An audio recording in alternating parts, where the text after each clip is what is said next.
It is my favorite time of year. The time of the Yule. Welcome, Evie and Ellie, to your first Yuletide story. You might be asking, who is this person that looks like our Uncle John John? We are very, very distant cousins. My name is Sven. I live in the great white north of Norway. Now, Yule time is an ancient tradition. It goes back far beyond Christmas, something that our ancestors would have once celebrated. It is the celebration of the winter solstice. But I am forgetting one thing. Of course, my tree has ornaments, but I do not have my ornaments, so I better put mine on. Let's see, I have right here with me a nice little bell. Oh, yes, there's a good bell and a nice silver ball. And I think one more will do because I need a light. And here we go. Isn't that nice? Okay, now I will tell you the story of the first Yule. It begins like this. Once upon a time, long, long ago, a beautiful young woman lived on a blue and green island. She had many friends on the island. Fairies, trees, flowers, rabbits, deers, birds. But she was the only person who lived there. She wanted to share her friends and her secrets with other people, just like her. So she began to give birth. Every month, when the moon was just high enough, she gave birth. For the first 6 months, she gave birth to daughters with dark skin and eyes. For the last 6 months, she gave birth to fair-skinned daughters. On the seventh moon of every year, the first mother gave birth to a magical sacred oak. That's an oak tree. A nice big tree with big, big leaves. As the years turned, many daughters were born, and quite a few oak trees as well. The daughters played games with the animals and each other. They climbed in the branches and they gathered flowers with the fairies. One day, the firstborn daughter of the first mother gave birth herself. The first mother was very proud and happy.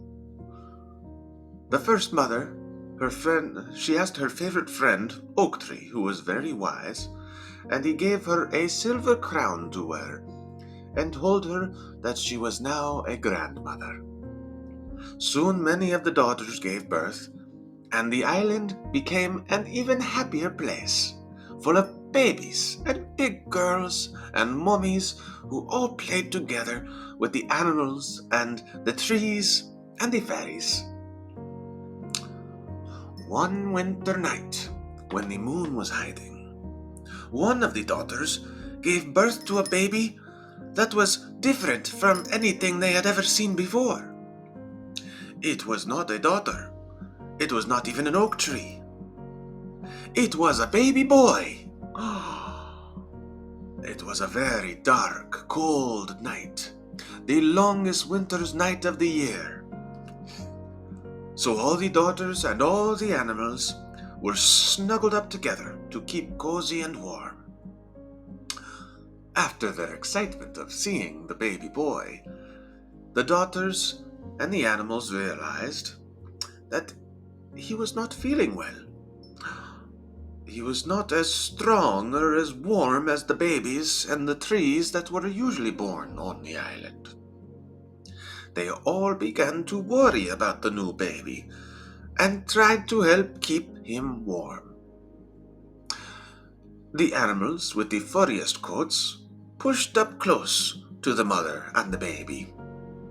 The fairies sprinkled magic dust above him, and the little girls sang wonderful songs and danced around the room. But the baby couldn't get warm enough, and soon he was too cold and tired to cry or to drink the healing milk from his mother. The first grandmother was so afraid for the baby boy. She tried to hide her tears from her daughters and ran out into the forest. The snow was very deep and full of white glitter. She tried to walk, but it was just too deep. So her friend the owl carried her up above the snow, deep into the magic forest, where her firstborn, the most sacred wise friend oak tree, lived. The first grandmother intended to ask her friend for advice about the baby boy. When the owl reached the clearing where the sacred first oak tree lived, the grandmother gasped. There was no snow on the ground there, and in the middle of a perfect circle lay her friend, the oak tree.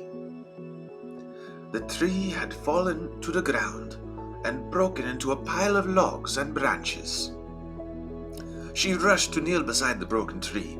Her teardrops turned into sparkling icicles on her cheeks. While she was trying to understand what had happened to her dear friend, a coyote entered the circle and brushed up beside her. First, the coyote kissed her tears dry, and then whispered a secret into the grandmother's ear. The grandmother nodded, and with the help of the coyote and the owl, she gathered some of the branches from her oldest friend, the oak, and they returned to her daughter and to the baby boy. Using the gifts from the oak and the secrets from the coyote, the grandmother built the very first fire. Wow. It was the first thing that anyone had ever seen of this kind. The fairies were shocked. They had never seen anything dance like that, without wings. The animals laughed. They had never seen colors so bright, except on springtime flowers. The daughters didn't know what to do. They had never felt anything as warm as the summer beach in the middle of winter. The mother brought the baby boy close to the edge of the fire, closer than anyone else. They were still just a little bit scared of this new thing called fire.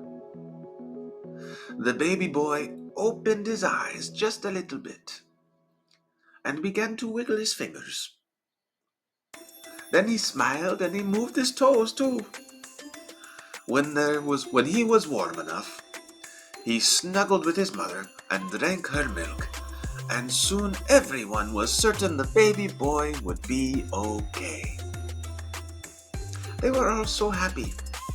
They danced around the fire, singing their favorite special songs and giving little gifts to the fire.